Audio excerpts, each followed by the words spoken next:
Hello, this is The Searcher, searching history for wisdom and guidance. Alexander the Great was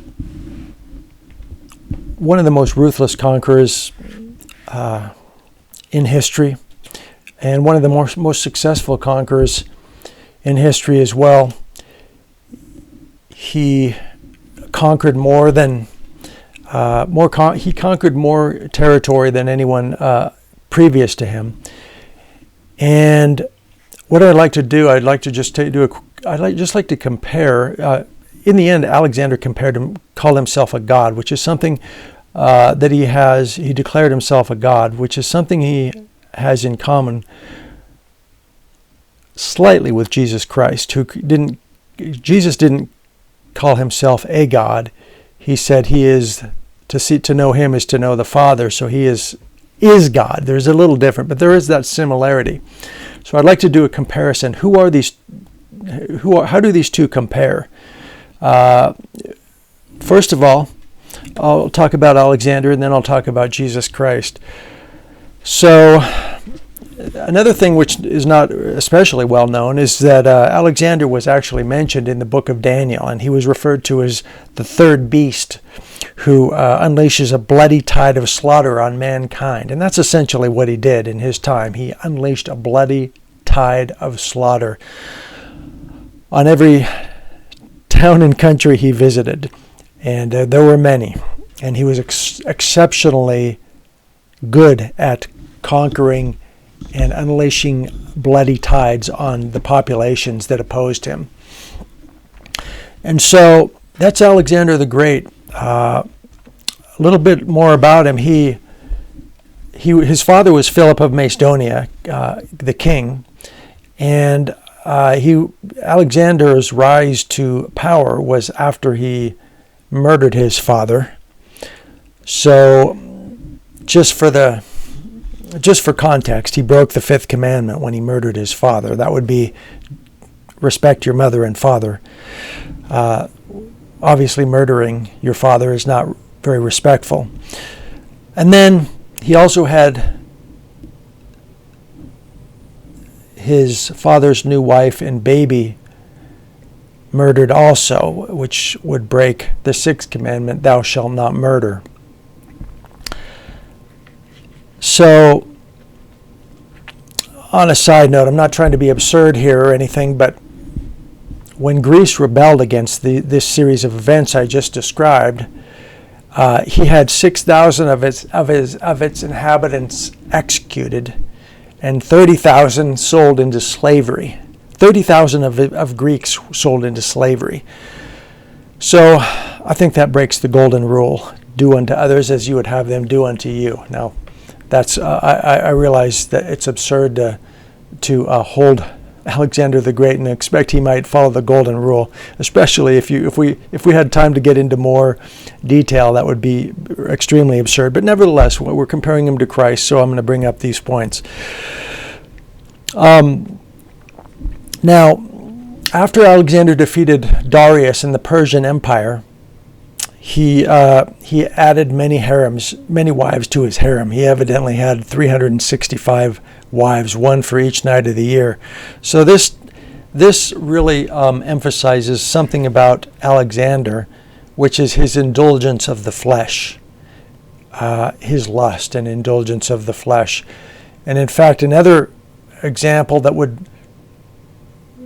show how this was part of the culture, let's say that surrounded him and perhaps that he encouraged. After defeating Darius the second time, Alexander and his army took Babylon, which was the richest city of his time, and it's said that his men enjoyed a 5-week orgy. A 5-week orgy. You can just imagine the bloodlust, the rape, the pillaging, plunder, total indulgence of darkness, evil, and lust. So there you go. The indulgence of the flesh, again, is another thing that Alexander is known for. Now, it said that Alexander claimed divine lineage, that his mother was had sex with a god, and Alexander was the product of that, and so that shows his link to paganism. And he, as his career progressed, he styled himself Lord of the world, and indeed he was certainly the most powerful man of his time. And so he was like the Roman Caesars. He considered himself a god, and men were expected to prostrate themselves before them or be murdered and executed in the most brutal fashion he could come up with on the spot. And of course, we know Alexander named cities after himself, which emphasizes his pride, which we also know is how Satan rebelled against God in heaven and in Genesis, and was kicked out of heaven. And so we have that link there of pride. Alexander named cities after himself, and they said after finally his entire army rebelled against him in India, and he led them back across the desert, and it's said that his sole reason for there's a couple of different possibilities why he took that route. One is the fact that it was almost vengeance against his army because it was a mutiny, and this was his way of getting back at them, was to lead them through a desert where many, if not all of them, would die. It was vengeance. That's one theory, and half of them died. And the other one is Alexander's reason for making that route was simply because no one else had done it before. So again, another example, to be the best, to do what's never been done before. It's his pride that he is a god. He considered himself a god, and ultimately he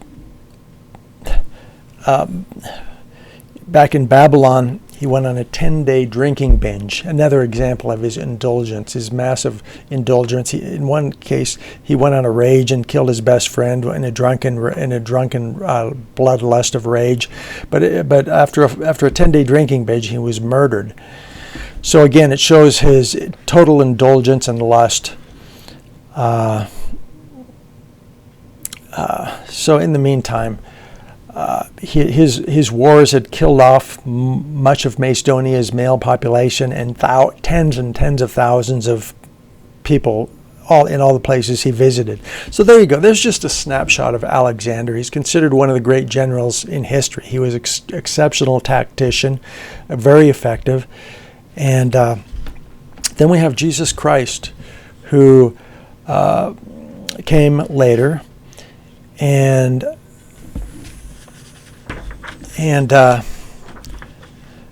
we know the story.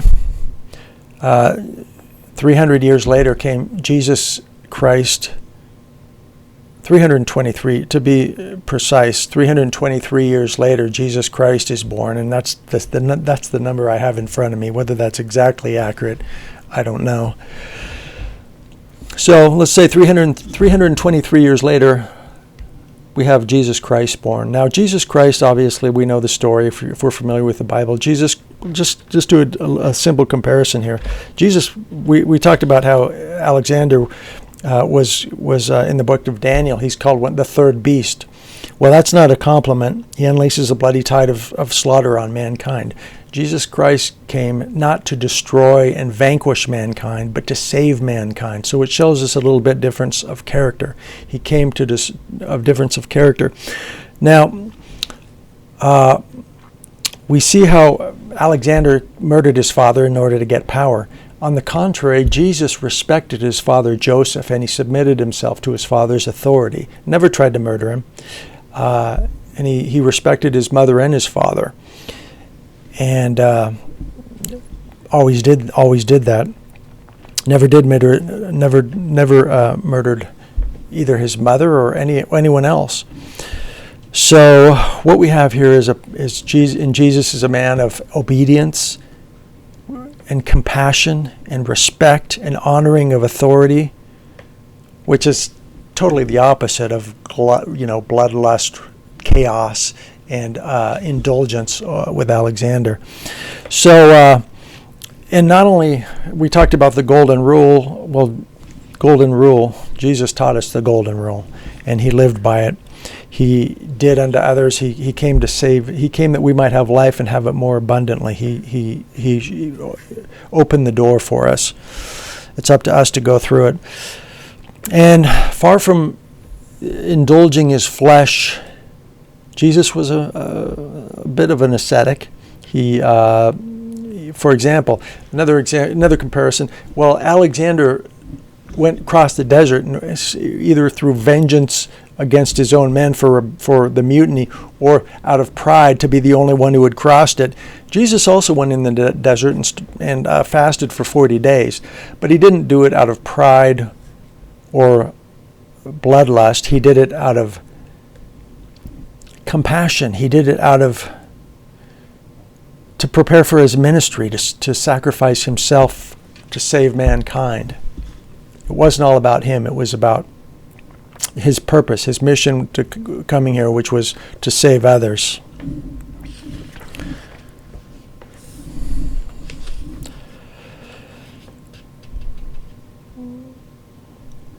And we saw how Alexander called himself a god. Well, we know the pagan gods are demons. Okay, currently we know that what was called pagan gods, those are demons. Okay, that's what we see in possessions, demon possessions. Those are pagan gods. So Jesus, on the other hand, the Son of God, was crucified for making that claim, and yet after 3 days, as was prophesied, and as he said, he rose from the dead after 3 days, and showed that he was actually indeed what he said he was, and that's as astounding as that is. That's a historical fact. There you go. That's a look at Alexander, a man of chaos, pride, and destruction.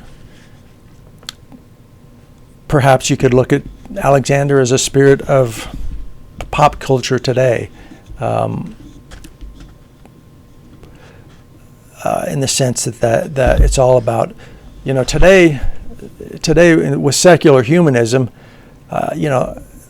just any random person walking down the street may well consider themselves to be a god. That's secular humanism. They are their own gods, and that's kind of the spirit of today. It's all about self-indulgence and pride, and that's where things are today in many cases. So, on the other hand, Jesus said the gate is narrow, and few there are who go through it, that leads to heaven, and there are those today who follow the narrow gate, the narrow path. Thanks for watching.